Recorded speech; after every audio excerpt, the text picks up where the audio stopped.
ओम नमो भगवते वासुदेवाय। ओम नमो भगवते वासुदेवाय। ओम नमो भगवते वासुदेवाय। कृष्णाय वासुदेवाय देवकी नंदनाय च नंदगोपकुमाराय गोविंदाय नमो नमः। नमो महावदनाय कृष्ण प्रेम प्रदायते कृष्णाय कृष्ण चैतन्य नामने त्वेषे नमः। श्री चैतन्य मनोभीष्ट स्वयं रूप कलामयं ददाति स्वपदान्तिकं जय श्री कृष्ण चैतन्य प्रभु नित्यानंद श्री अद्वैत गदाधर शिवास अधिगौर भक्त वृंदा। हरे कृष्णा कृष्ण कृष्णा हरे हरे, हरे राम राम राम हरे हरे। दामोदर देश के बिजलानाथ दास और श्याम मोहिता माता जी के संग जो भाग्यशाली भक्ति वृक्ष के अंतर्गत भक्ति शास्त्री के इस छोटे परंतु हमारे मार्गदर्शन के लिए साधन भक्ति में अति आवश्यक ग्रंथ भक्ति उपदेशामृत श्री रूप गोस्वामी पाद का अध्ययन करने वाले भक्तों का आप सबका स्वागत करते हैं देवियों, और जो भाग्यशाली फेसबुक पे देख रहे हैं उनका भी स्वागत है। हम आज दूसरे श्लोक में प्रवेश करेंगे। ये श्लोक 6 दोष हैं जो भक्ति के प्रतिकूल है और इनका त्याग करना चाहिए। ये हमारे व्यवहार में भक्ति विनोद ठाकुर कहते हैं, त्रिदंडी गोस्वामी जो मध्यम अधिकारी है उसके व्यवहार में ये नहीं होने चाहिए, उसके व्यवहार के अंतर्गत आते हैं। तो ये 6 दोषों के नाम अति आहार और दूसरा अति आहार प्रयास प्रजलपो नियमाग्रह 4 जन संगस 5 लौल्यम च 6 षडभीर ये 6 भक्ति विनश्यति भक्ति को नाश करते हैं। तो श्रील प्रभुपाद जी के शब्द अर्थ देखिए। अति आहार का 2 अर्थ, अधिक खाना और अधिक धन इकट्ठा करना, ये 2 अर्थ प्रभुपाद ने अति आहार के लिखे हैं। ये आहार शब्द कहीं आपको भगवत गीता में कोई श्लोक में आहार शब्द ध्यान में आता है?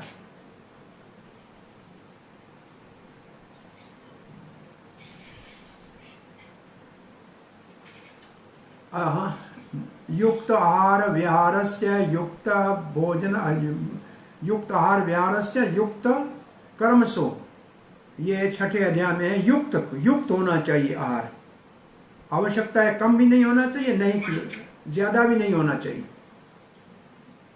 और निराहार भी कई जगह पे शब्द आ रहा है, नहीं खाना भी ठीक नहीं है, ज्यादा खाना भी ठीक नहीं है, युक्त होना चाहिए। प्रयास का मतलब है बहुत बड़ी चेष्टा। किसके लिए? प्रभुपाद यहां लिखा है अति अधिक चेष्टाएं, अति अधिक उद्यम। और प्रजनप बेकार की बात है। और नियम आग्रह के दो शब्द हैं। नियम उसका मतलब नेम, और एक आग्रह है और एक अग्रह है। आग्रह बस नेम को ही पालन करूंगा, उसके पीछे उद्देश्य क्या है उसको नहीं, उससे कुछ लेना देना नहीं है। और दूसरा अग्रह का मतलब है कोई परवाह नहीं है नेम की, जैसे मुझे अच्छा लगेगा ऐसे करूंगा। ये दोनों को त्यागना चाहिए। जनसंघ का मतलब भौतिक मानसिकता वाले लोगों से दूर रहना, उनके संग से दूर रहना।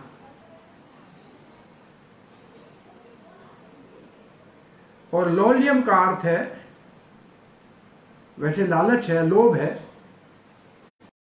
कुछ प्राप्त करने का प्रयास, बहुत ज्यादा अधिक कुछ संग्रह करने की इच्छा।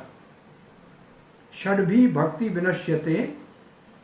तो अब इस श्लोक के तात्पर्य में ये, और इन 6 तात्पर्य के पहला प्रभुपाद जी का अनुवाद को पढ़ेंगे। एक शब्द ध्यान से देना चाहिए, व्यक्ति की भक्ति नष्ट हो जाती है अगर वो अति ज्यादा, अति अधिक इन 6 कार्यों में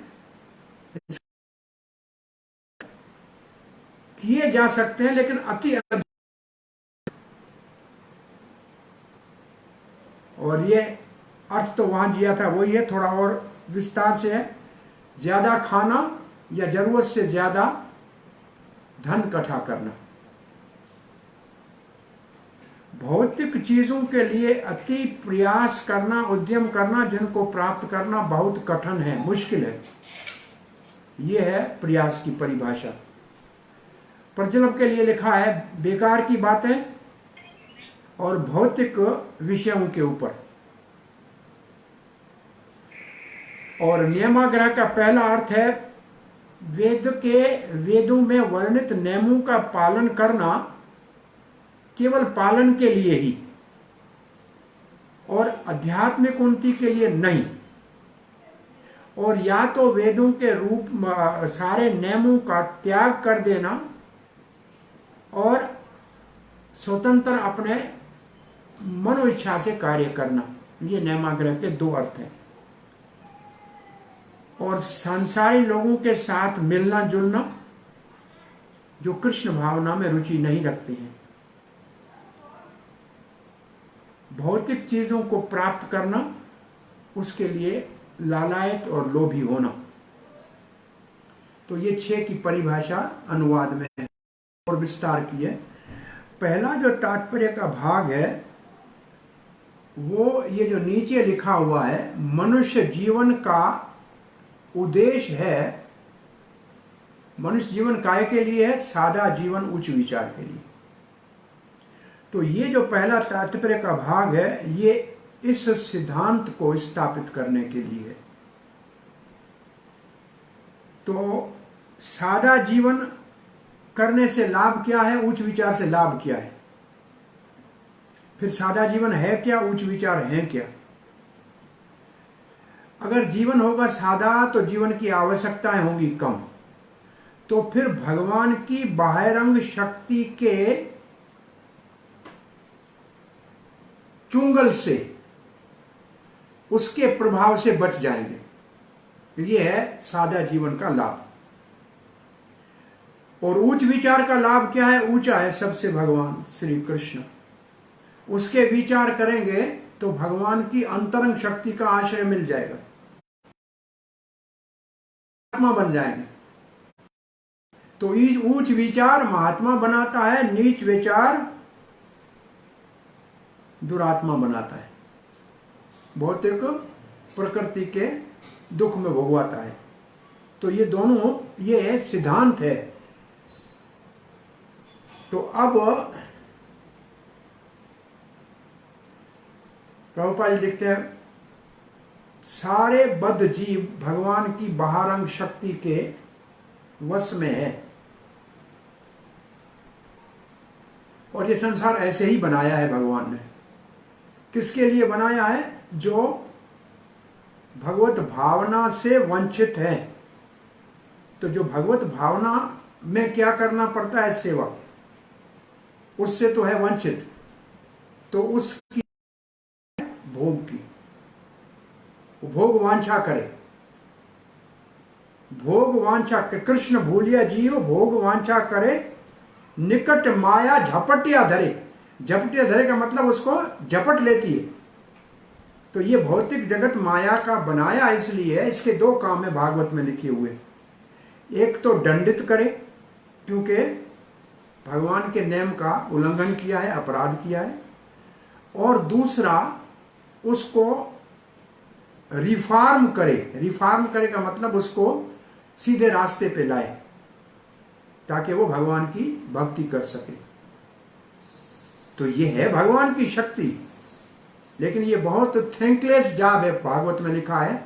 माया का ये बहुत बड़ा ऐसा कार्य है। वो जानती है कि जीव भगवान के अंश हैं, लेकिन फिर भी उनको ताड़ना करनी पड़ती है, क्योंकि ये भौतिक जगत ही ऐसे बना हुआ है। जैसे सामान्य जेल में भी दंडित भी किया जाता है और प्रशिक्षित भी किया जाता है कि बाहर जाके दोबारा ऐसा काम न करे, अपना आजीविका को संभाल ले, अपने घर में सुखी रहे। तो ये दुनिया ऐसी ही बनी है। अब भगवान की 3 शक्तियों का वर्णन है। आप दूसरी स्लाइड में जाएं, उसमें 3 शक्तियों का नाम लिखा हुआ है, आप सब जानते भी हैं। भगवान अनंत शक्तियों के स्वामी हैं, परंतु उनको 3 में विभाजित किया गया है। अंतरंग शक्ति, बाह्यरंग शक्ति और तटस्थ शक्ति। ये अंतरंग शक्ति का स्वरूप है राधा रानी, और राधा रानी का विस्तार है लक्ष्मी। तो वैसे मानो कोई भक्त, जैसे हम राधा कृष्ण की उपासना करते हैं तो हमारे लिए अंतर, अब जैसे रामानुज संप्रदाय करते हैं तो उधर अंतरंग शक्ति लक्ष्मी हो जाएगी। मानो रामानंदी सीताराम की उपासना करते हैं तो अंतरंग शक्ति सीता हो जाएगी। तो ये सब अंतरंग शक्ति भगवान की उसका वर्णन है। और बाह्यरंग शक्ति का स्वरूप है दुर्गा।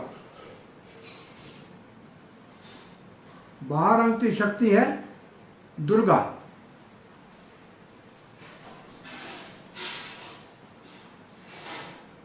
उसका स्वरूप है दुर्गा संसार के अंदर।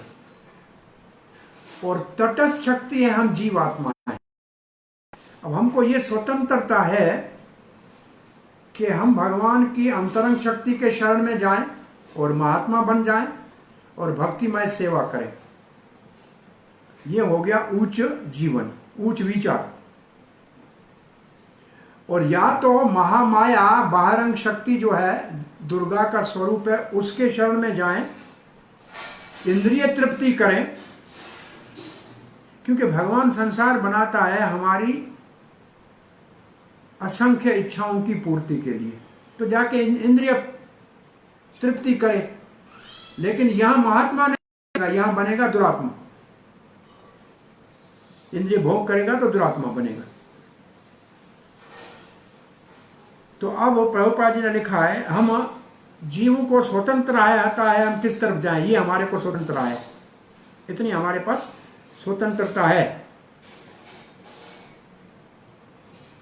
बेचारा जीव लिखा है, बहुत जीव अणु है, इसको किसी न किसी शक्ति के शरण में रहना ही पड़ेगा और बीच में नहीं रह सकता। महाभारत का युद्ध हो रहा था तो 2 पक्ष हो गए, एक पांडवों का, कौरवों का।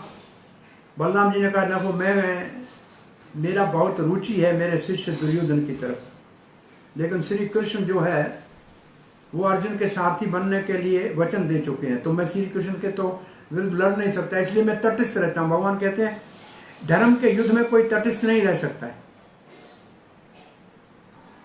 तो हम तटस्थ रह नहीं सकते, हमको एक शक्ति के शरण में रहना ही पड़ेगा। अगर भगवान की शक्ति के, अंतरंग शक्ति के शरण में जाएंगे, उसका प्रयास करेंगे, उच्च विचार करेंगे तो अच्छा है, नहीं तो बिना प्रयास के अपने आप बाह्यरंग शक्ति के शरण में गिरेंगे। ऐसा नहीं है कि बाह्यरंग शक्ति हमको पकड़ लेती है, हम भगवान को छोड़ते हैं, भगवान की अंतरंग शक्ति का आश्रय छोड़ते हैं तो अपने आप माया की गोद में गिरते हैं। ये उदाहरण रामायण में एक जगह पे है कि बंदर को पकड़ने वाला एक पतले मुंह वाली सुराई में पानी भरने वाली, जिसका नीचे मटका हो होता है और ऊपर मूंछ होता है, उसमें चने डाल देता है, मूंगफली डाल देता है। बंदर हाथ डालता है, मुट्ठी बड़ी हो जाती है, फिर वह हाथ निकाल नहीं सकता है, कहता छोड़ो छोड़ो, किसी ने पकड़ा है, वो उसने खुद ने हाथ डाला है भोग के लिए और बड़ा हाथ हो गया, फंस गया है, तब तक मदारी आके उसको पकड़ लेता है, गले में रस्सी डाल देता है, तब वो हाथ से मूंगफली भी छोड़ देता है, वो भी उसको पले नहीं पड़ती, और फिर गली गली में बाबू को सलाम करता है, हाँ बाबू को नमस्कार करो, इधर नाचो उधर नाचो। ऐसे माया जब भगवान की सेवा चलकर छोड़ के भोग की तरफ भागते हैं तो रस्सी गले में डाल देती है।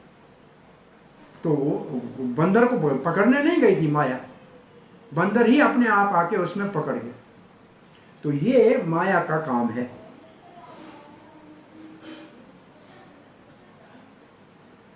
और जब अंतरंग शक्ति के आश्रित होता है तो उसका स्वभाव जो है, जीवेर स्वभाव कृष्ण नित्यदास, वो भगवान की भक्तिमय सेवा में लगता है। और ये श्लोक फिर भगवत गीता से दिया गया है, आप सबको ये श्लोक आता है। महात्मा नस्तुमाम पार्थ देवीं प्रकृतिमाश्रिता भजन्ते अनन्य मनसो ज्ञात्वा माम भूतादिम अव्ययम्। देवी का इसका अर्थ है, वैसे आप भगवत गीता में देवी शब्द महामाया के लिए भी है। देवी येषु गुणमयी मम माया दुर्तया, वो मम माया है। लेकिन ये है देवी प्रकृति में आश्रिता, इसमें उन्होंने मेरी देवी प्रकृति का आश्रय लिया है, अंतरंग शक्ति का आश्रय लिया है। तो ये अंतरंग शक्ति भगवान की का आश्रय लेने वाले जो हैं महात्मा जो हैं, उन्होंने, और तो प्रभुपाद जी के महात्मा का विपरीत शब्द है दुरात्मा। महात्मा, महात्मा शब्द का अर्थ है बड़ा, जिसका आत्मा है, वैसे बड़ा मन वाला है, महामना कहते हैं उसको, ऐसे महाआत्मा, उदार चित्त। और दूसरा है संकीर्ण मन वाला, वो उसके लिए प्रभुपाद ने शब्द है महात्मा के लिखा है उदार चित्त, और वो है संकीर्ण मानसिकता वाला। और उसका इच्छा क्या होती है? कृपणा फल हेतवः, भागवत गीता का श्लोक है, कृपणा फल हेतवः।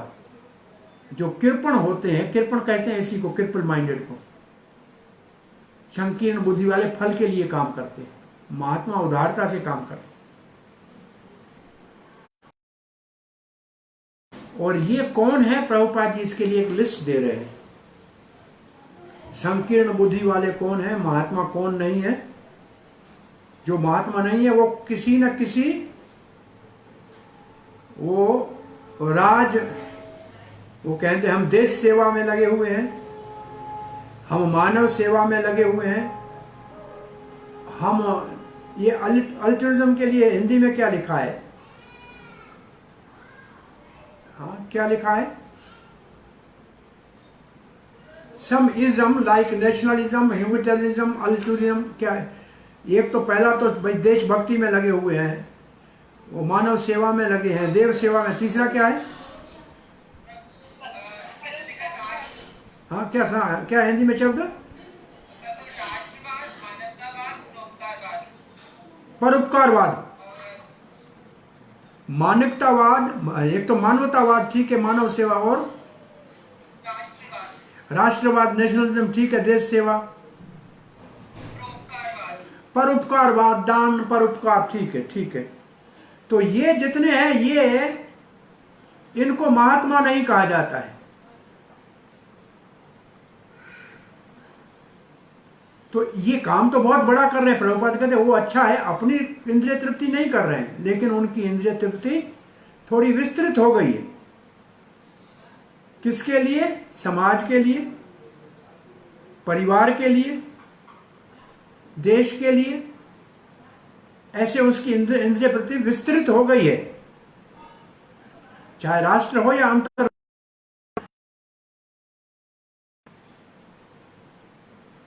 ये एक प्रकार का विस्तृत इंद्रिय तृप्ति का ही विलास है, चाहे व्यक्तिगत हो चाहे सामाजिक हो। ये बहुत अच्छे कार्य है, इसका बहुत बड़ा सम्मान है समाज के अंदर, लेकिन भौतिक दृष्टि से, लेकिन आध्यात्मिक दृष्टि से इनका कोई विशेष महत्व नहीं है, क्योंकि इन सारे कार्यों के पीछे इंद्रिय तृप्ति ही मुख्य उद्देश्य है, चाहे व्यक्तिगत हो, चाहे विस्तृत सामाजिक हो, चाहे राष्ट्र की हो, चाहे अंतर्राष्ट्रीय हो। लेकिन जो भगवान की इंद्रियों को तृप्त करने के लिए कार्य करते हैं, उनको महात्मा कहते हैं। अब आप एक दृष्टि दूसरी से देखें, आप चाहे अंतर्राष्ट्रीय, एक अंतर्राष्ट्रीय सेवा कर रहा है, एक भगवान की सेवा कर रहा है, दोनों में बड़ा कौन?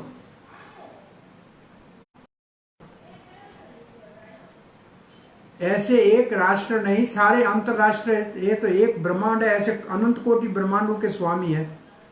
तो जो भगवान की सेवा में लगा हुआ है वो महात्मा है, और दूसरे किसी की भी सेवा में लगा है वो महात्मा नहीं है, वो संकीर्ण बुद्धि वाला है, उसकी सीमित दृष्टि है। भगवान की सेवा वाला असीम भगवान की सेवा कर रहा है।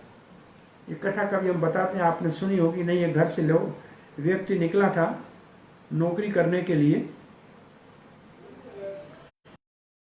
नौकरी दे दीजिए, मैं तनख्वाह नहीं लूंगा, सुख से मेरे को खिलाइएगा, रहने की जगह दीजिएगा, लेकिन आपसे कोई बड़ा आया तो आपको छोड़ के चला जाऊंगा, ये शर्त है। सेवा कर रहा था, भोजन मिल रहा था, रह रहा था। एक दिन सेठ के बाद वो नगर का जो कमिश्नर आ गया, तो सेठ उसको खड़ा हो गए, सेवा करने लग गया। इसने कहा आप तो, मैं इसकी सेवा में जाऊंगा, आपकी सेवा नहीं करूंगा। मैंने आपको कहा था, कमिश्नर को कहा मैं आपकी सेवा करूंगा, तनख्वाह नहीं चाहिए, रहने की जगह देना, भोजन देना। बोला ठीक है, वो कर रहा है सेवा। अब कमिश्नर तो पूरे 2-3 जो है डिस्ट्रिक्ट का अधिपति है। एक दिन मंत्री आ गया, तो कमिश्नर आगे पीछे घूम रहा था, तो इसने कहा अब तो आपकी सेवा छोड़ूंगा, मंत्री की सेवा में जाऊंगा। मंत्री ने कहा कि शर्त तो यही है कि सेवा फ्री में करूंगा, लेकिन आपसे बड़ा आया तो। बोला मैं बड़ा मंत्री हूँ और क्या है, सेवा किया। एक दिन मुख्यमंत्री आ गया, तो उसकी सेवा छोड़ के मुख्यमंत्री के पास चले गए, और मुख्यमंत्री से यही शर्त था। और प्रधानमंत्री आया तो मुख्यमंत्री की सेवा छोड़ दी। एक दिन प्रधानमंत्री के पास एक साधु आया, प्रधानमंत्री उसके चरणों को छू रहा है, तो इसने कहा तो मैं आपके हिसाब से बड़ा है। बोला हाँ ये मेरे से बड़ा है। क्यों? बोला ये तो भगवान की सेवा करता है, और मैं तो संसार जी तो राज की सेवा कर रहा हूँ, ये मुझसे बड़ा है, इसलिए मैं इसको प्रणाम कर रहा हूँ। तो साधु के पास चला गया, साधु ने जाके मंदिर में प्रणाम किया। बोला ये आपसे बड़ा है? बोला ये तो भगवान है, सबसे बड़ा है। बोला फिर मैं इसी की सेवा करता हूं। तो ये राजा से साधु बड़ा, लेकिन साधु से भगवान बड़ा, लेकिन भगवान को पाने के लिए साधु का सहारा। तो ये है महात्मा, भगवान की इंद्रियों की तृप्ति करने वाला, और अपनी या विस्तृत अंतरराष्ट्रीय तृप्ति इंद्रियों की करने वाला भी संकीर्ण बुद्धि वाला माना जाएगा। अब प्रभुपाद जी कहते हैं असल में ये बात किस चीज की जा रही है। देखो इसमें सिद्धांत क्या है, जो महामाया के प्रभाव में है, उसका आश्रित है, वो इंद्रिय तृप्ति कर रहा है, और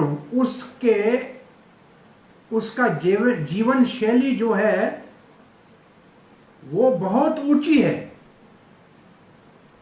परंतु विचार बहुत नीचे है। महात्मा है, भगवान के इंद्रियों की तृप्ति कर रहा है, जीवन शैली बहुत सिंपल है, सादी है, कोई आवश्यकता ज्यादा नहीं है, परंतु उसके विचार बहुत ऊपर है, अंतरंग शक्ति के आश्रित है। तो यहां प्रभुपाद लिखते हैं सच्ची बात तो ये है, जीव जो इस संसार में है वो महामाया के ही आश्रित है, और महामाया इस जीव को देती है आदि देविक कलेश, देवताओं के द्वारा दिए जाने वाले संकट कैसे होते हैं। हाँ ये आ गया आपके 3 देवता कौन से, किस प्रकार के। क्या देवता राजी भी होते हैं और नाराज भी होते हैं, ये भगवत गीता में लिखा है। तीसरे यज्ञ करने से देवता राजी होते हैं और यज्ञ न करने से नाराज होते हैं। इंद्र का यज्ञ भगवान ने बंद करा दिया, नंद बाबा ने नहीं किया, तो इंद्र नाराज हो गया और ब्रज को डुबाने लगा। तो जब देवता नाराज होते हैं तो क्यों होते हैं? क्योंकि जब हम उनकी वेदों में वर्णित कर्मकांड के अंतर्गत उनकी सेवा नहीं करते हैं तो वो नाराज होते हैं। भागवत के 11वें स्कंद में, भागवत धर्म में भी है कि साधु से किसी की हानि नहीं होती, परंतु देवता कभी खुश होते हैं और कभी नाराज होकर दुख दे सकते हैं, लेकिन साधु दुख किसी को नहीं देता है। वहां साधु की तुलना, नव योगेंद्रों की तुलना में देवताओं को कहा है कि वो कभी कभी दुख देते हैं। तो देवता दुख देते हैं तो क्या करते हैं? अकाल हो जाएगा, भूकंप हो जाएगा, आंधी तूफान आएगा, बरसात में अति वर्षा बाढ़ आएगा, समुद्र में सुनामी आएगी। और कोरोना ये आदि दैविक ताप है। ये आदि भौतिक नहीं कि कोरोना जिंदा जो वायरस होता है, ये वायरस तो जीव नहीं है, इसमें सोल नहीं है। बैक्टीरिया में सोल है, लेकिन वायरस में नीचे प्रोटीन ऊपर फैट का लेयर है बस। तो वायरस नॉन लिविंग है। तो ये आदि दैविक आज संकट पूरे संसार के ऊपर छाया हुआ है। तो ऐसे समय समय के ऊपर आते हैं। उसका कारण है सामूहिक कर्मों का दंड, व्यक्तिगत कर्मों का दंड और सामूहिक कर्मों का दंड। और आदि भौतिक क्लेश दूसरे जीव हमको दें, मच्छर से लेकर बाघ तक, शेर तक, और मानव में पड़ोसी से लेकर अपने घर वालों तक। सबसे ज्यादा हमको कष्ट इंसान ने दिया है। अब बताइए कि कितने शेर ने लोगों को चीरा फाड़ा है, कितने हाथी के पांव के नीचे मरे हैं, और कितने गाड़ी के एक्सीडेंट से मरे हैं। रोड एक्सीडेंट से मरे ज्यादा हैं कि शेर ने ज्यादा को खाए हैं, हाथी ने ज्यादा को कुचला है। तो मानव से ज्यादा तकलीफ होती है। और मानव में भी हमारे को व्यक्तिगत कष्ट ज्यादातर वो जो हमारे परिचित हैं उनसे ज्यादा होता है, मानसिक। तो ये आदि भौतिक कष्ट कहलाते हैं। और आध्यात्मिक मतलब अपने ही शरीर और मन से। ये जितनी आदि व्याधियां हैं, ये व्याधि शरीर में होती है, मन की परेशानी होती है, ये सब हमारे साथ कष्ट है। इन सबको देता कौन है? प्रकृति देती है। दुर्गा का त्रिशूल, इन तीन त्रिशूल जो दुर्गा देवी का है, इन तीन तापों का, इन तीन कलेशों का प्रतीक है। और ये डर ताकि हम वापस भगवान की ओर मुख करें, बाहर मुख होने के बजाय कृष्ण उन्मुख हो जाए, तो हमारा संकट समाप्त हो जाए। अब ये कष्ट कहकर प्रभुपाद जी लिखते हैं, देवभूतात्मा हेतवः। ये देखो तीन शब्द हैं। देव इसका मतलब आदि देविक, भूतात्मा दूसरे प्राणी, भूत दूसरे प्राणी, आत्मा स्वयं, हेतव ये इन दुखों का कारण है। ये तीन, ये श्लोक कहां से है कुछ मालूम नहीं है, लेकिन तीन शब्द ये प्रभुपाद जी ने लिखे हैं। सो देव भूतात्मा हेतव कारण है, इन दुखों के कारण है। और ये सब बाह्यरंग प्रकृति देती है। अब आगे तात्पर्य को पढ़ते हैं। इसके बाद इसमें आप देख लिया ये नाम लिखे हैं। इसके बाद आगे जाइए, एक स्लाइड आगे जाइए। इसमें चार सबसे बड़ी समस्याएं बद्ध जीव की कौन सी है? जन्म, मृत्यु, जरा, व्याधि, दुख, दोषानुदर्शनम। ये ज्ञान के अंतर्गत 13वें अध्याय में आता है। जन्म, मृत्यु, जरा, व्याधि, दुख, दोषानुदर्शन।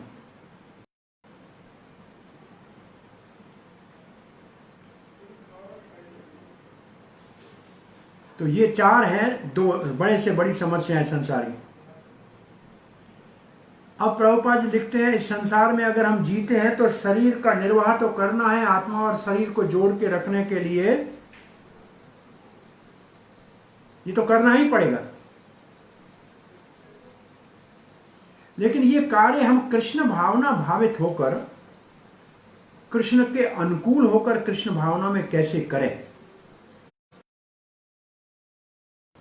तो आवश्यकताएं तो सबको है, काम तो करना ही है, क्योंकि जीवन को निर्वाह करना है। तो अभी प्रकृति के नेम से ना, इसके बाद प्रभुपाद लिखते हैं, सबको कुछ अन्न चाहिए, कपड़ा चाहिए, धन चाहिए। अब कहते हैं कपड़ा, मकान, रोटी, कपड़ा, मकान, ये चाहिए, कुछ पैसा चाहिए, ये शरीर के लिए आवश्यक है। परंतु अब यहां से क्या शुरू हो रहा है? अति आहार की भूमिका आ रही। यहां से अति आहार की भूमिका शुरू हो रही।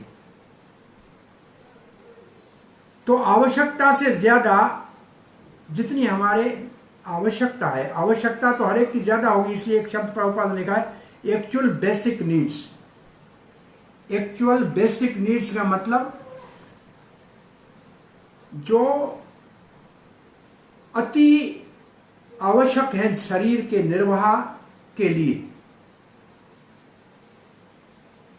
और ये प्रकृति की तरफ से सबके लिए व्यवस्था है। ईशावाशा इदम सर्वम, भगवान ने सब कुछ सबके लिए रखा है, अपने हिस्से का लो, खाओ और सुखी रहो। और तो फिर शरीर को पालन करने में कोई परेशानी नहीं होगी, ये प्रभुपाद जी लिखते हैं। और इसके बाद एक उदाहरण दे रहे हैं कि प्रकृति ने सबके लिए व्यवस्था भोजन की करके रखी है। प्रकृति ने सबके लिए भोजन की व्यवस्था करके रखी है। जो मानव से नीचे स्तर के पशु पक्षी हैं, वो अपनी आवश्यकता से ज्यादा कभी भी संग्रह नहीं करते। इसलिए पशु के समूह में कभी भी आर्थिक कोई व्यवस्था में संकट नहीं आता, किसी चीज का अभाव नहीं है। हाथी एक मन रोज खाता है 40 किलो, चूंटी एक दाना खाती है, और दोनों के लिए यह व्यवस्था भगवान के तरफ से ऐसे की हुई है कि ना हाथी भूखा कभी मरा है और ना कभी चूंटी भूखी मरी। प्रभुपाद जी कहते हैं ना हाथी और चूंटी क्या कोई भी गधे को छोड़कर और कोई जानवर जो है, पक्षी किसी की मजदूरी नहीं करता है, लेकिन फिर भी सबको उनके शरीर के निर्वाह का व्यवस्था।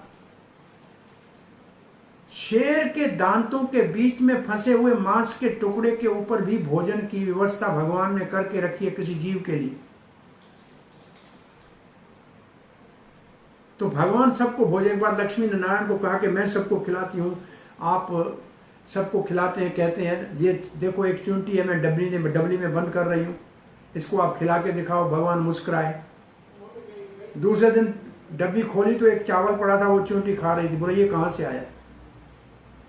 बोला ये मेरे तिलक में लगा हुआ था, इसको मिलना था, इसलिए आपने जब मेरे सामने डब्बी लाई तो इसके अंदर गिर गया, इसको मिल गया। तो ये जो है, और फिर प्रभुपाद जी लिखते हैं मानव और पशु में अंतर क्या है?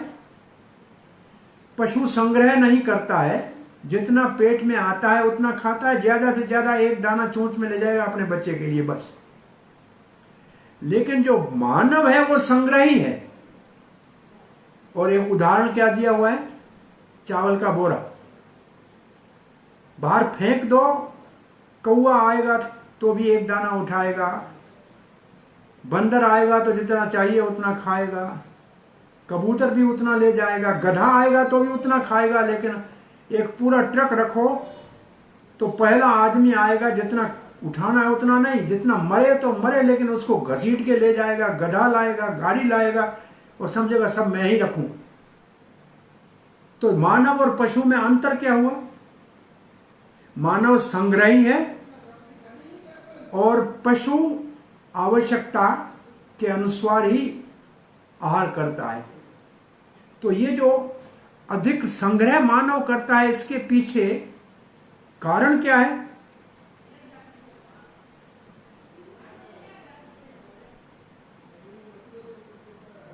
इसका मुख्य कारण क्या है? क्यों इतना अधिक इकट्ठा क्यों करता है?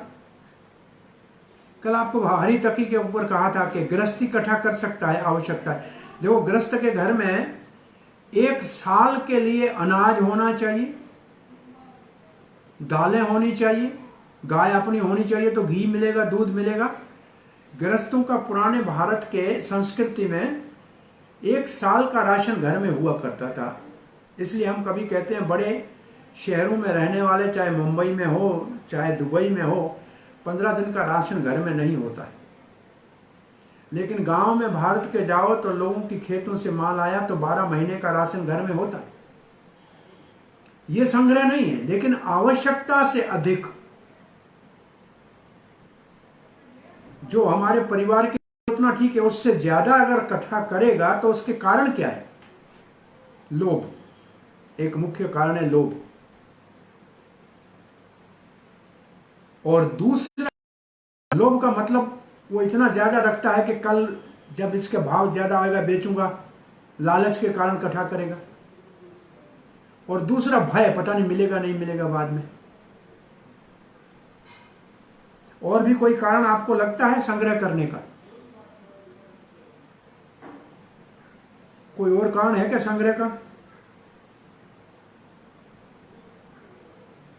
क्यों आदमी संग्रह करता है इतना? ब्राह्मण के लिए तो परिभाषा है कि सुबह का भोजन है तो रात की चिंता न करे। और ये करते क्यों है संग्रह? क्योंकि भगवान के ऊपर विश्वास नहीं है। और पशुओं को विश्वास है कि भगवान ने चूंच दिया है तो चुगने के लिए दाना भी देगा। लेकिन हमको विश्वास नहीं है भगवान के ऊपर कि वो सबको खिला रहा है, तो हमको क्यों नहीं खिलाएगा? हाँ, मनुष्य मजूरी देत है क्यों राखेगा राम।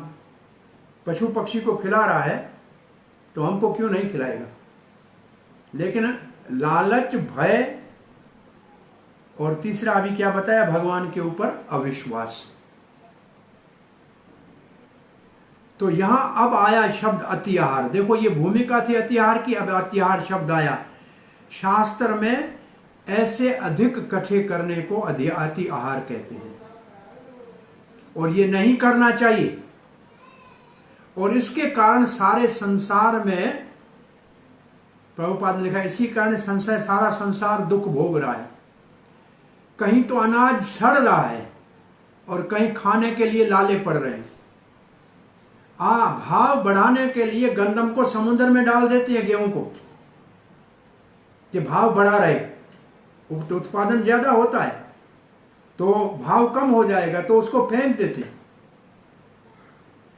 तो ये सब उल्टा, ये अतिआहार का दूसरा एक दृष्टिकोण है, जिसमें नष्ट कर देते हैं आवश्यकता की चीजें मानव की, केवल इसलिए कि अति ज्यादा हमको ये लोलियम में आना चाहिए।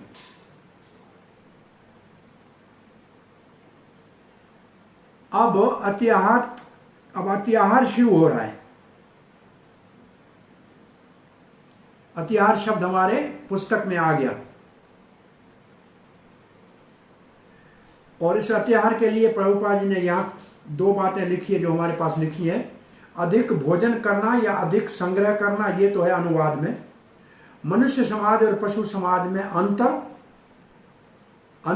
चावल की बोरी नहीं है, उदाहरण चावल की बोरी है। अंतर क्या है?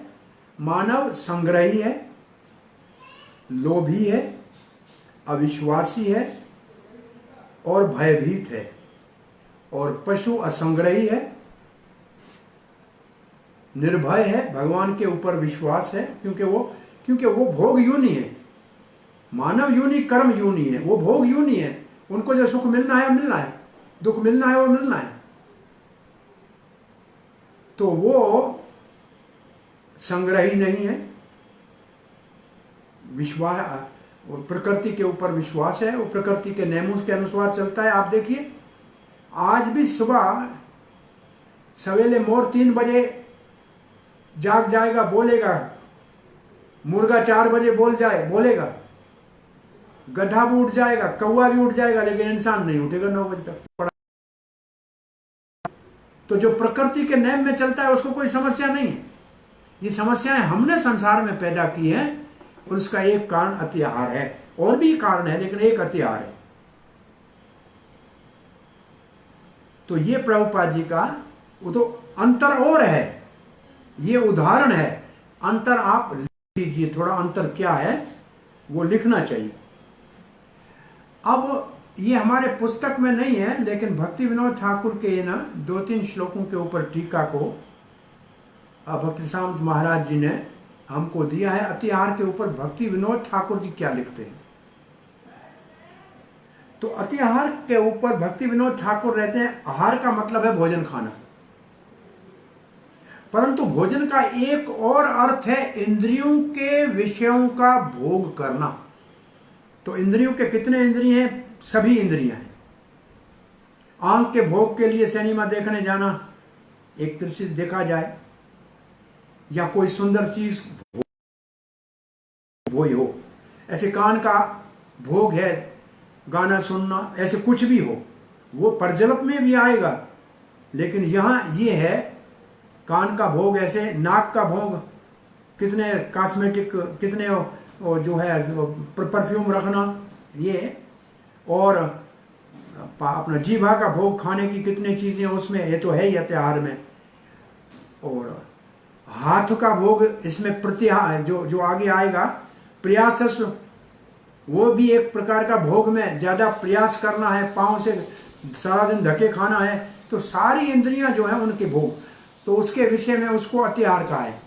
बद्ध जीव ऐसे भोग किए बिना जी नहीं सकता, ये दूसरा सिद्धांत है कि जो जीव संसार में प्रकृति के गुणों से बंधा हुआ है अपने कर्मों के कारण, वो भोग तो करना ही पड़ेगा, खाना पड़ेगा, सुनना पड़ेगा, देखना पड़ेगा, सूंघना पड़ेगा, चलना पड़ेगा, परंतु ये कार्य भोग की भावना में नहीं करना चाहिए। तो इसका मतलब है कि हमारी जो हमने मानसिकता की बात की थी, और आमुख में एटीट्यूड, मनोवृत्ति, वो भोग की मनोवृत्ति नहीं होनी चाहिए।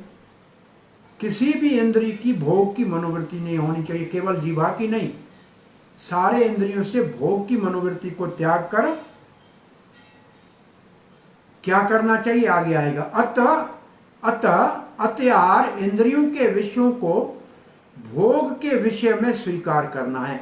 तो अत्याहार की परिभाषा क्या हुई?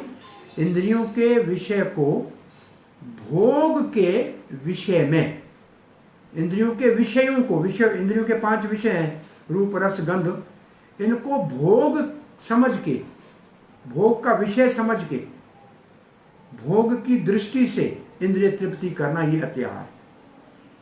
तो इसके विपरीत क्या है? परंतु, क्योंकि पहले लिखा है कि इंद्रियों की तृप्ति तो करनी पड़ेगी, जीना है तो करना पड़ेगा, परंतु इन विषयों को, रूप रस गंध, रूप रस गंध स्पर्श और शब्द, इनको भगवान की कृपा समझ के उतनी ही मात्रा में स्वीकार करना चाहिए जितना आवश्यक है। तो ये अत्याहार नहीं, इसका नाम हो जाएगा युक्त वैराग्य। और ये युक्त शब्द उस भगवत गीता में भी है, युक्त आहार विहारस्य। उस विहार की वहां परिभाषा कर लिखा है, घूमना फिरना, तो ये सब इंद्रियों की बात है, वो भी युक्त होना चाहिए। और युक्त वैराग श्री रूप गोस्वामी के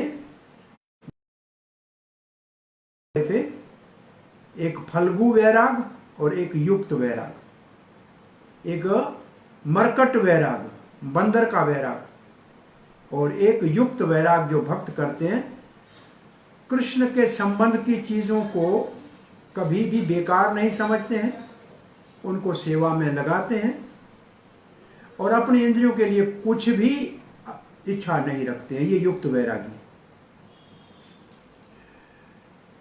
तो ये भक्ति विनोद ठाकुर की अत्याहार के ऊपर परिभाषा है। अब इसी के ऊपर, अत्याहार के ऊपर तीसरी परिभाषा है भक्ति सिद्धांत सरस्वती ठाकुर की अनुवृत्ति टीका से। आगे वाले स्लाइड में जाइए। और वहां ये है श्री भक्ति सिद्धांत सरस्वती ठाकुर की अनुवृत्ति टीका के अंतर्गत, ये हमारे उपदेशामृत में है, उनके अपने श्लोक के अंतर्गत है। यहां भी प्रभुपाद ने थोड़ा लिखा है, नीचे देखेंगे। अत्याहार के और उदाहरण, मतलब अत्याहार और क्या है? भक्ति विनोद ठाकुर ने तो इंद्रियों के भोग की बात की, ये कहते हैं इंद्रियों के द्वारा, ज्ञानियों के द्वारा मानसिक तर्क के आधार पर, मानसिक तर्क प्रभुपाद अंग्रेजी में क्या बोलते हैं? Mental speculation. ज्ञान अर्जन, इसका मतलब कुछ सीखना और ऐसे ग्रंथ लिखना, ये भी अत्याहार है, क्योंकि इनकी आवश्यकता नहीं, लोगों को भ्रमित करना। अनेक डिग्रियां हासिल करना, ये भी अत्याहार है। ये जाके बहुत सी डिग्रियां लाना, सब तो काम एक समय कर नहीं सकेंगे, लेकिन उनको इकट्ठा करने के लिए महत्वपूर्ण जीवन को व्यर्थ गंवा देना, जिससे भगवान को जानना है, तो ये भी अत्याहार है, आवश्यकता से ज्यादा है। कृष्ण भावनाहीन व्यक्ति के धन वैज्ञानिक ज्ञान, मतलब कृष्ण भावनाहीन व्यक्ति के धन वैज्ञानिक ज्ञान आदि के को अधिक प्राप्त करना चाहते हैं, यह भी अत्याहार है। पहला यह है कि हम दान लेने जाते हैं, पैसा धन तो चाहिए। कृष्ण भावनाहीन व्यक्ति जो है, वो अगर धन का संग्रह करे, इसका मतलब कृष्ण भावना वाला कर सकता है। हमने कहाँ पढ़ा था, इसी में होना चाहिए कहीं। ऐसा प्रयास नहीं करना चाहिए कि भाई हमको कोई बड़ा घर बनाना है, इतने सारे मिट्टी पत्थर इकट्ठी करें, लेकिन बड़ा मंदिर बनाना है तो हमारे को दिन रात और कई साल तक प्रयास करने में कोई परेशानी नहीं। कृष्ण भावना में आवश्यकता नहीं है, और वैज्ञानिक ज्ञान से आइटम बम बना के दुनिया को नाश कर सकता है, लेकिन उसको रोकने के लिए कोई व्यवस्था नहीं है। लेकिन इतना वैज्ञानिक ज्ञान की हमको आवश्यकता है कृष्ण भावना में कि कंप्यूटर चलाना है, मोबाइल चलाना है, ये कृष्ण की सेवा के लिए है, तो कोई आपत्ति नहीं। और फिर 3 शब्द, भुक्ति, मुक्ति, सिद्धि, कामी, सब अत्याहारी। भुक्ति का मतलब कर्मी, कर्मकांड में भोग के पीछे भागने वाले। मुक्ति का मतलब ज्ञानी, जो ब्रह्मलीन होना चाहते हैं। सिद्धि का मतलब योगी, जो लोगों को चमत्कार दिखाना चाहते हैं। ये सब कामना वाले अत्याहारी हैं। और उदाहरण प्रभुपाद जी ने इस भक्ति सिद्धांत सरस्वती का ये उदाहरण प्रभुपाद जी ने हमारे पुस्तक में दिया है, हम पढ़ेंगे। धनी व्यक्ति जन्म मोची परिवार में होता है, ये अपने पुस्तक में लिखा है, हम पढ़ते हैं। तो आइए हम पढ़ते हैं।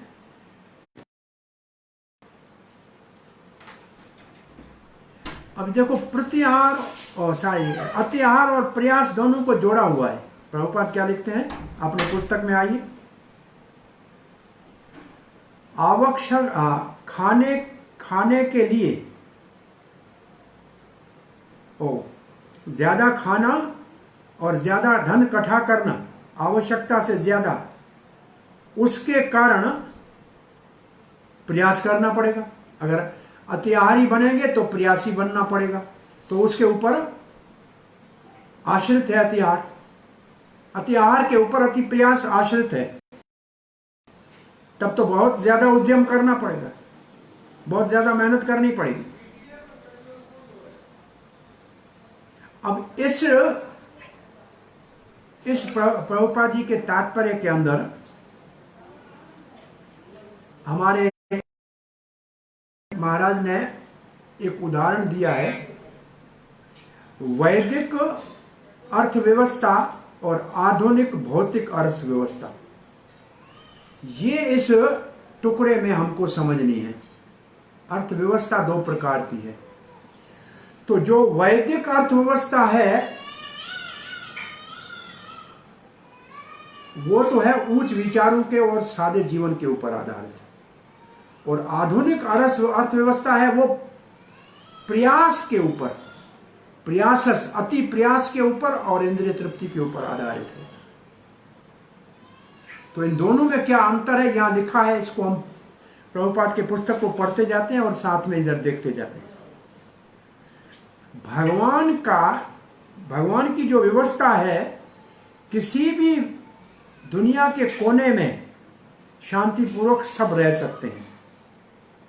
कैसे? 2 चीजें हो, थोड़ा सा हो, धरती हो और गाय, तो गाय से दूध मिलेगा, धरती से अन्न मिलेगा, कहीं भी सुखी रह सकते हैं। और ये हमारे सारे अर्थव्यवस्था के समस्याएं, उनका समाधान है।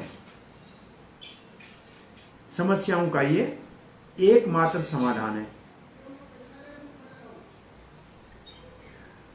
और भाग्य है कि मानव को भगवान ने बहुत अतिक बुद्धि, वो बुद्धि दी है जिससे वो कृष्ण भावना के विषय को समझ सके, उसका पालन कर सके, भगवान को समझ सके, भगवान से अपने संबंध को समझ सके, जीवन के परम लक्ष्य को प्राप्त कर सके, जो है भगवान का प्रेम। परंतु दुर्भाग्य से ये जो आज की तथाकथित समाज है वो भगवत साक्षात्कार को तो भुला चुका है। वो अपनी बुद्धि को अधिक से अधिक खाने के लिए, जीभा को तृप्त करने के लिए अति आहार, अति प्रयास कर रहा है। भगवान के व्यवस्था से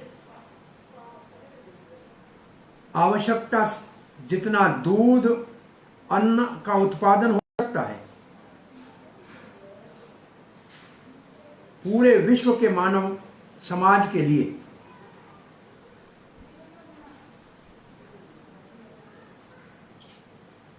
परंतु भगवान के इस व्यवस्था का ध्यान न देकर ज्यादा जो बुद्धि भगवान ने दी है जिससे हम भगवान को समझें, उसको भूलकर ये तथाकथित बुद्धिमान अपने बुद्धि का उपयोग करते हुए क्या कर रहे हैं?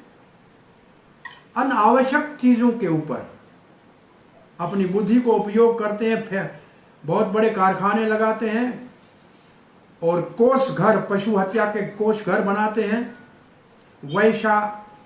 वैश्यावृत्ति के स्थान बनाते हैं, शराब के दुकान खोलते हैं, ये कार्य कर रहे हैं। और हम अगर कहें, उनको कहें कि क्यों इतना सारा उद्यम कर रहे हो, इतना सारा प्रयास क्यों कर रहे हो, इतना सामान क्यों इकट्ठा कर रहे हो, कितना खाओगे? ये आपने कृत्रिम प्रकार के हाथ, ऐसे हाथ के बनाए हुए इतनी सारी मुश्किलें क्यों पैदा की हैं? तो वो कहेंगे अरे महाराज आप क्या कह रहे हो, हमको वापस आप पुराने, इसको उर्दू में कहते हैं दक्या नवेसी, वो पुराने पत्थर के युग में ले जाना चाहते हो। ऐसा क्यों करते हैं लोग? क्योंकि वो सादा जीवन जीना नहीं चाहते हैं और ये उनका दुर्भाग्य है। अब हमारे यहां इस टुकड़े से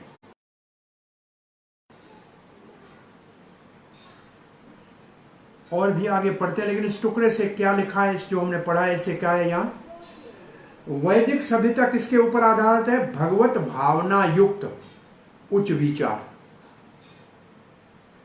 और सरल जीवन के ऊपर, भूमि और गाय पर आधारित होती है।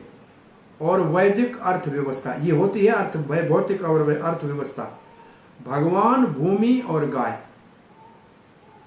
भगवान, भूमि और गाय। एक आगे आएगा, एक स्थान पर रहकर शांतिपूर्वक जीवन निर्वाह कर सकते हैं। यह है वैदिक व्यवस्था। प्रभुपाद कहते हैं अगर आप बुद्धिमान हो तो एक जगह बैठे हुए सब कार्य हो सकते हैं। और आधुनिक जो व्यवस्था है उसमें क्या है? भगवत भावनाहीन है, तो भगवान की तो साक्षात्कार का तो चिंतन ही नहीं है, चिंता ही नहीं है।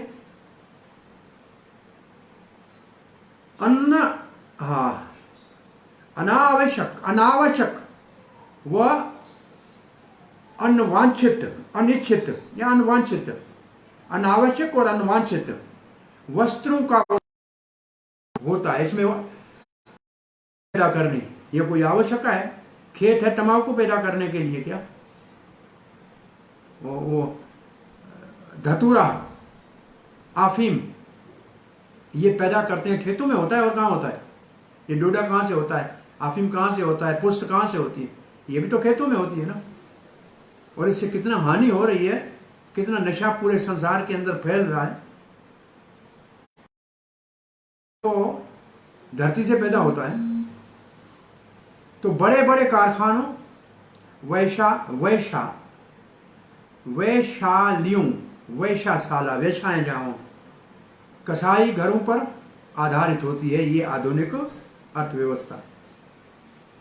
जीविका के लिए एक स्थान से दूसरे स्थान पर जाने की आवश्यकता होती है। ये तो आप दुबई वाले देख सकते हैं, जो रहते हैं शारजा में और रोज दुबई काम करने आते हैं, तो उस पुल के नीचे कितने घंटे आते और जाते उनको रुकना पड़ता है। वो पाताल लोक में कितना समय उनको रुकना पड़ता है, सिर्फ एक जगह रहना और एक जगह काम करने के चक्कर में। आप लोगों को इसका अनुभव है ट्रैफिक में। तो ये है आज की आधुनिक अर्थव्यवस्था। और अब ये अच्छा है, इसमें लिखा हुआ है, वो महाराज ने बहुत अच्छा हमारे लिए पका के दे दिया इसको। अब आगे हम पढ़ते हैं, थोड़ा ये टुकड़ा पढ़ के कम से कम अति आहार और प्रयास को तो आज पूरा कर लें। कितना है मैं देख लूँ, हो सकता है कि ना। नहीं, एक श्लोक बहुत महत्वपूर्ण पढ़ा है, इसको हम आगे नहीं बढ़ा पाएंगे आज, बहुत महत्वपूर्ण है। पर जलब तक जाने के लिए थोड़ा समय ज्यादा लग रहा है, फिर भी ये देख लीजिए। मानव जीवन जो है, ये बाद में आएगा, अभी नहीं है। तो आज प्रयास, अच्छा प्रयास के ऊपर, अभी प्रयास के ऊपर यहां तक, तो ये आज प्रयास भक्ति विनोद ठाकुर का देख लेते हैं। और फिर कल हम यहां से कल तो नहीं, नेक्स्ट मंडे को पढ़ेंगे। मानव जीवन है वो भगवत साक्षात्कार के लिए है, उसको उच्च बुद्धि दी गई है इस कारण के, इस कार्य को सिद्ध करने के लिए। और जिनको ये विश्वास है, जो इस बात के ऊपर विश्वास करते हैं कि हमारे को जो उत्तम बुद्धि दी है वेदों के निर्देशों को पालन करने के लिए है, ये हमको समझना चाहिए, इसके ऊपर विश्वास करना चाहिए।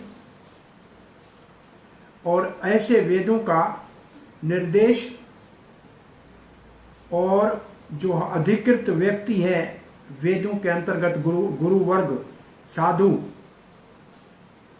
उनका निर्देश का पालन करें तो हम पूर्ण शुद्ध ज्ञान को प्राप्त कर सकते हैं, भगवत साक्षात्कार के मार्ग में आगे बढ़ सकते हैं और अपने जीवन के लक्ष्य को प्राप्त कर सकते हैं, जो जीवन का मुख्य उद्देश्य है।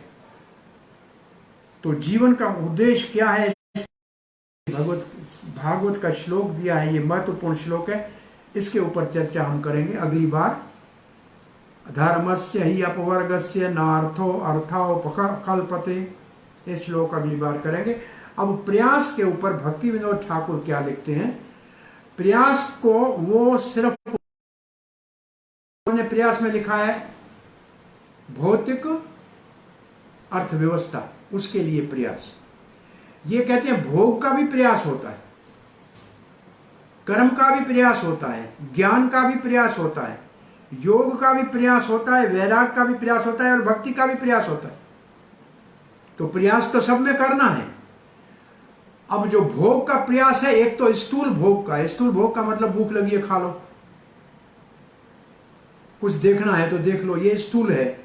और सूक्ष्म भोग क्या है, प्रतिष्ठा, मान, सम्मान, बड़ा पद, ये भी भोग है। इसके लिए कितना प्रयास लोगों को करना पड़ रहा है, बड़ी बड़ी दावतें करनी है, पार्टियां करनी है, लोगों को बुलाना है, पत्रकारों को बुलाना है, फोटो उसमें छपवाना है।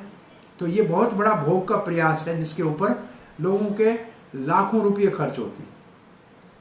कर्म का प्रयास, यही श्लोक है जो ये हमारा 1-2-9 है, ये 1-2-8 इससे पहले वाला है। और ये धर्मस अनुष्ठ वो जो दूसरा है, इसके बाद 9वां प्रभुपाद ने दिया है। तो 8 और 9 को हम दोनों को अगली बार देखेंगे। ये धर्म का, ये कर्म का प्रयास है। ज्ञान का प्रयास क्या है, ये भागवत के 10वें स्कंद में ब्रह्मा जी की स्तुति में है। ज्ञान अधिक इकट्ठा करे भगवान को न जाने, तो भूसे को कूट रहा है, चावल तो निकल चुका है। ये श्लोक दिया हुआ है, ज्ञान प्रयासेन, ये श्लोक का शब्द है पहला।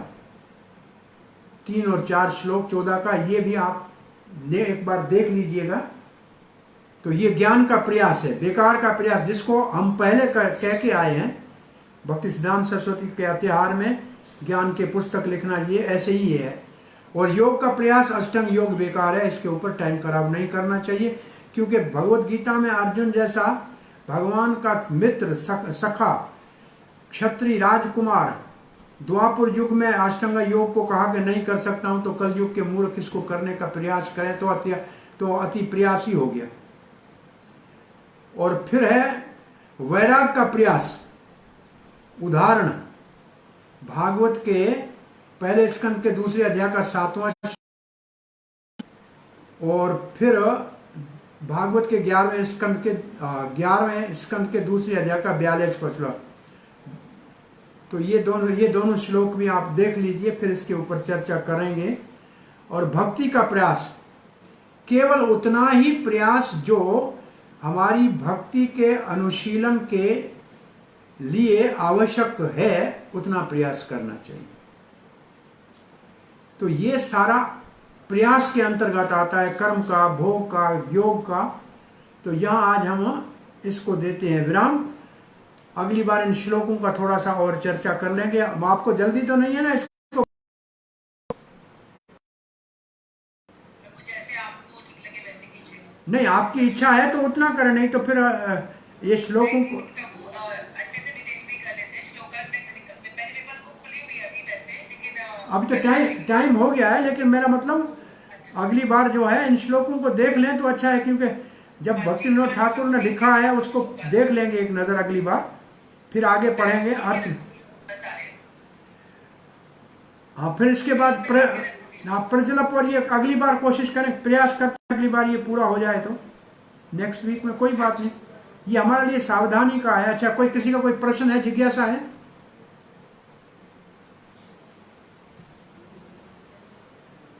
हरे कृष्ण।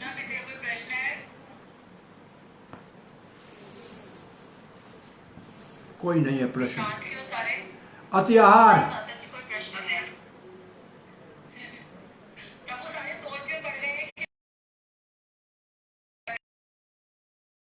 करो, लेकिन वो कृष्ण भावना हीन न होना चाहिए। वह शब्द क्या लिखा था? कृष्ण भावनाहीन व्यक्ति का धन इकट्ठा करना, विज्ञान इकट्ठा करना, वो अतिहार है। कृष्ण भावना भावित व्यक्ति निश्चित रूप से भोग के लिए इकट्ठा नहीं करेगा, वो युक्त वैराग से उसका उपयोग करेगा। मानसिकता को केवल बदलना है, भोग की मानसिकता को छोड़ना है और युक्त वैराग की मानसिकता से कार्य करना है, सेवा भाव से। मुख्य बात यह है।